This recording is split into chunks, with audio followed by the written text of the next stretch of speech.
Welcome to our channel. யானை பசிக்கு சோள போறியா? வணக்கம். இன்னைக்கு நம்ம என்ன ரெசிபி பார்க்க போறோம் அப்படின்னா கர்ட் கிரம்பிள் வந்து எப்படி செய்யறதுன்னு தான் பார்க்க போறோம். இது ரொம்பவே ஈஸி தான். இன்கிரீடியன்ஸும் வந்து ரொம்ப கம்மி தான். இந்த சம்மருக்கு வந்து நம்ம இதை ட்ரை பண்ணி சாப்பிடலாம். உடம்புக்கும் ரொம்ப நல்லது, குழந்தைங்களுக்கும் ரொம்ப பிடிக்கும். டேஸ்ட் வந்து ரொம்ப டிஃப்ரெண்ட்டாக இருக்கும். சரி வாங்க இப்போ இது எப்படி செய்யறதுன்னு பார்க்கலாம். முதல்ல வந்து சுகரை வந்து பவுடர் பண்ணிக்கலாம். ஒரு மிக்ஸி ஜாரில் 1 கப் சுகரை வந்து ஆட் பண்ணியிருக்கேன். இது வந்து பவுடர் பண்ணி எடுத்துக்கலாம். பவுடர் சுகர் வந்து இப்போ ரெடி ஆயிடுச்சு. 1 கப் வந்து தயிர் எடுத்திருக்கேன். இது கூட 1 ஸ்பூன் வந்து நம்ம பவுடர் பண்ண சுகரை வந்து ஆட் பண்ணிக்கிறேன். இப்போ இதை நல்லா மிக்ஸ் பண்ணிக்கலாம்.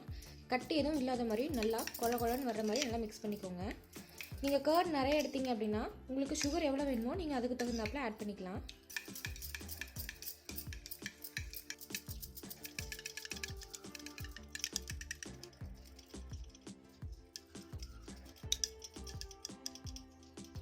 தயிர் வந்து நல்லா க்ரீமியாக வர்ற மாதிரி வடித்து எடுத்தாச்சு.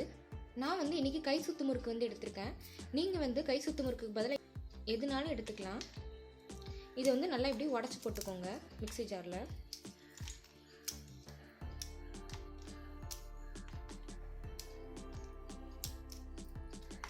நீங்கள் கை சுத்து முறுக்குக்கு பதிலாக பட்டர் முறுக்கு, ஓமப்பொடி இந்த மாதிரி எதுனாலும் நீங்கள் எடுத்துக்கலாம்.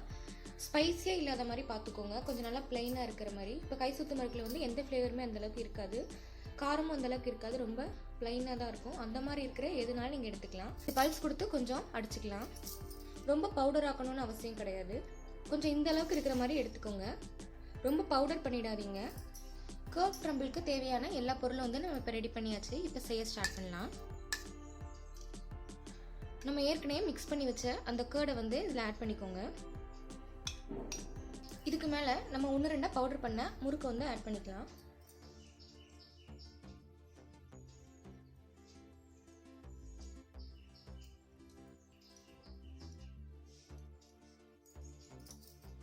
ஈவனாக எல்லா பக்கமும் ஸ்ப்ரெட் ஆகிற மாதிரி போட்டுக்கோங்க. நீங்கள் இந்த முறுக்கு கூடயே நட்ஸையும் வந்து கொஞ்சம் பவுடர் பண்ணி போட்டுக்கலாம். அப்படி இல்லைன்னா 1-2 கட் பண்ணி கூட ஆட் பண்ணிக்கலாம். நான் இன்னைக்கு அப்படி பண்ணல, ப்ளைனாக தான் பண்ணியிருக்கேன். உங்களுக்கு வேணும் அப்படின்னா நீங்கள் முறுக்கு வந்து அடிக்கும் போதே நட்ஸையும் கொஞ்சம் போட்டு அடிச்சுக்கோங்க. இப்போ கர்ட் கிரம்பிள் வந்து ரெடி ஆயிடுச்சு. இது ரொம்பவே சிம்பிளான டிஷ் தான்.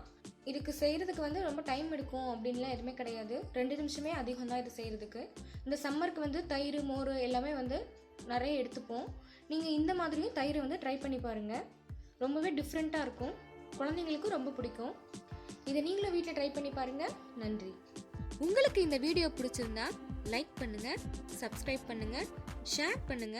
கீழே இருக்கிற பெல் ஐக்கானை மறக்காம கிளிக் பண்ணி நம்ம சேனல்ல வர வீடியோஸை உடனுக்குடன் பாருங்க.